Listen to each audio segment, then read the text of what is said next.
So the Forrester numbers, the Forrester results are actually pretty damning of the industry, I think. Thoughts? Why are we there? Why are we at the bottom of the heap? Anybody? Well, since I'm representing the industry here from the operator side, so I guess I should step in to answer this question. I think it's very important to realize that you showed two examples, right? Disney and Starbucks. Well, I think that Disney was celebrating 50 years of existence this year, and Starbucks, as you said, are selling all this trading commodity, which is coffee. So these industries are pretty well established, while our industry, and especially the cable industry, is relatively young. And I think that what is happening now, if you look for the last 5 years, we launched so many products, so many new services, so many new features that I think it's very important to realize that we are really at some learning curve.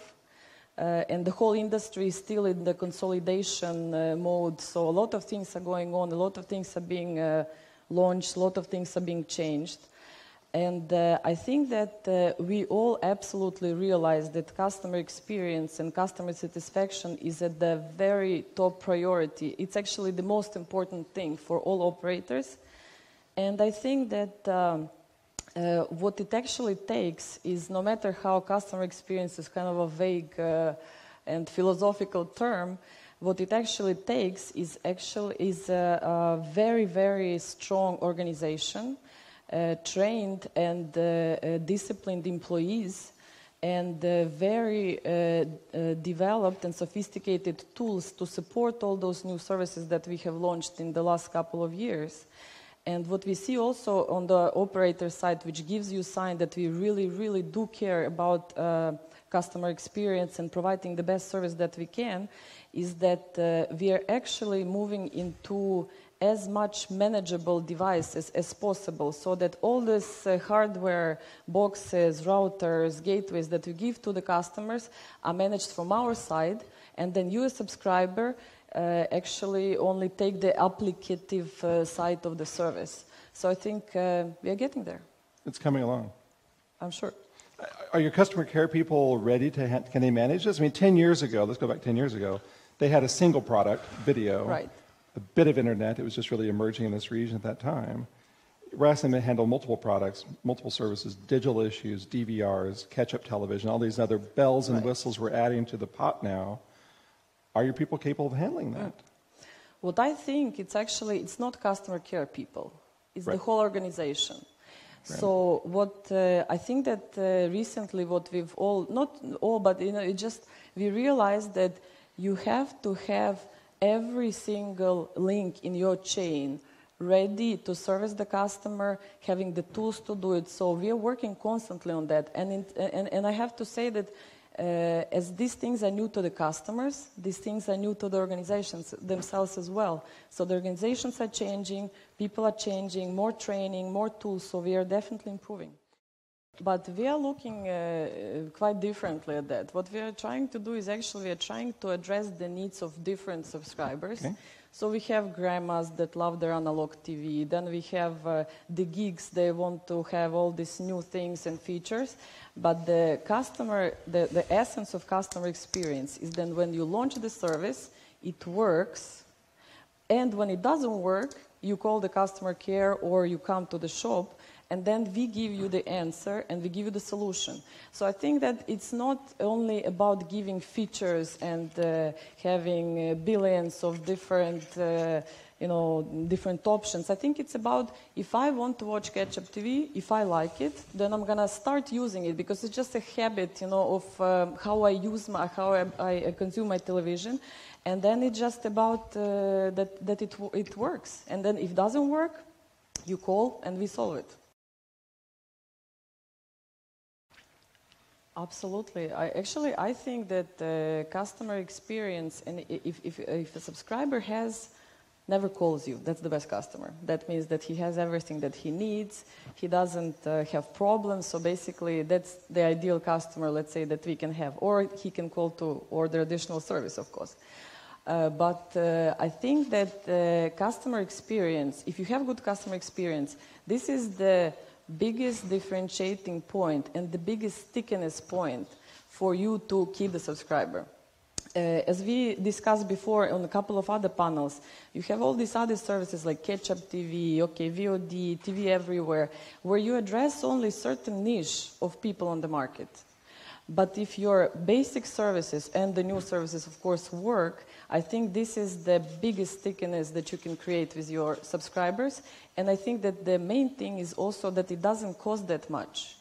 It just takes planning, discipline, procedures, training of your people, thinking of when you introduce the service, how the whole chain will work and react to some complaints or if something doesn't work. So absolutely, and I think in that case, if people, and if you have some differentiation points in addition, like maybe some content or some additional features, together with the good customer experience and customer care, I think this is absolutely the winning combination for which you can even charge a slightly premium price. I also think that a price battle is a pretty short-term battle, because you can start competing on price, but then at some point you run out, you or the competitors run out of money, or you find a differentiation point to actually create a difference in the service. And I can tell you from our experience in DTH in the region, our next biggest competitor is actually charging 3 times less the subscription than we do.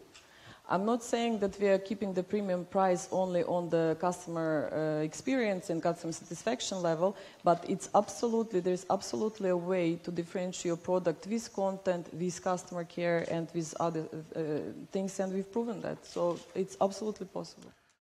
Okay, I think personally that even though they're much bigger and more developed than us, I think that I would not launch this kind of service on our platforms, because I think that by launching this kind of service, you're actually stating that the level of your service of the basic package is not that good. And if you bring additional benefits, like, bringing, the technician is there in half an hour or something like that, like really, really some additional benefits for somebody to say, okay, this makes sense for me, then I agree. But overall, I think that coming down to the basics, if we have the service which works, then you don't need to launch this kind of additional premium servicing packages, because then it just doesn't look good for the operator. That's my opinion. But I think that, for example, we have this for businesses. We have this for businesses, and we have, if there is some business, and we had some problems with businesses where they would say, okay, and call and say, okay, I'm a big shot lawyer, I lost the internet connection, I lost billions of dollars because of you in fees. Right. Then we say, okay, then take the gold package with the fiber to the office connection, so that you make sure that you don't lose these billions. But I think for the general population, I'm definitely voting for setting a high standard and charging a good price for basic service to everybody. And I think this is the way we're gonna go. But let's see how the industry develops overall. I think that internet, especially internet, is becoming absolutely a utility. And if you look now, I mean, from our experience, people are used to have outages of electricity. You don't have water for a couple of hours. But if we don't have internet, it's like a disaster in our call center. And I think that definitely people are getting really, really used to have 24-hour service. And I think this is also, coming back to your first question, one of the reasons why, let's say, cable and cable providers are ranked at the very bottom, because it's also, if we are talking about the airline, it's one flight. And then you experienced it for 1 hour, 2 hours, you talked about that, did you bring a bottle, did you do that, did you do... But if you're talking about 24-hour service, and especially if you're talking not only one service, but usually TV subscription, internet subscription, fixed telephony, maybe mobile telephony, there are so many things that can go wrong. And of course, it's on us to fix them and have the proper answer at each moment.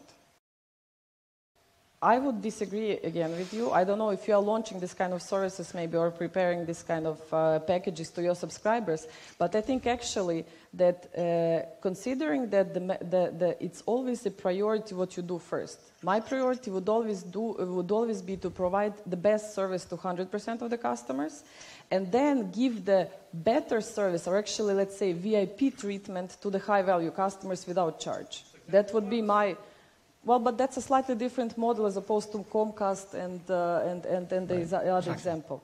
So my priority would always focus on 100%, and then high-value customers get additional treatment without charge. One thing which we use, for example, in our practice, and this is kind of reflecting what you're talking about, is when we are now signing the agreements with our DTH customers in Serbia and in most of other countries in the region, what we do is actually we provide them a warranty, a service warranty, that the technician will come out and fix if they have some problems with the dish, because we know that DTH has more problems like this. And I can tell you that it does work to some extent. But again, if we are talking about the overall customer satisfaction level, I would always focus on stabilizing and providing the stable service at all levels. Of course, there is probably some percentage of people that will pay for different kind of level of service, but we still have to see what it is. For example, today when we sell packages, we say your basic package is 20 channels plus 50 megabytes speed, one telephone line for a triple pay package, and that's how much you pay. The possibility is to say you get so many channels, that internet speed, that telephony service, plus a customer service response time of 6 hours. You don't want 6 hours, make it 8 hours, fine, we'll reduce that to 8 hours, we'll give you 2 more channels. So that's the sort of stuff that we can do. And that's the sort of stuff that I agree with you, Tony, can be used to upgrade customers. Not give them a choice about what you want, but to say the service is part of the product that you buy. And that's the definition of the brand itself. And it's not an add-on, it's part of what you buy. Sam, but I just think it's very important to see what are we doing with the existing subscriber base. Because you have hundreds of thousands of subscribers that are used to 24/7-hour service, that are used to 48-hour, complaints reaction. So I think in that respect, you would have to lower down whatever they have for the current price and then start charging the premium for something that they already have now.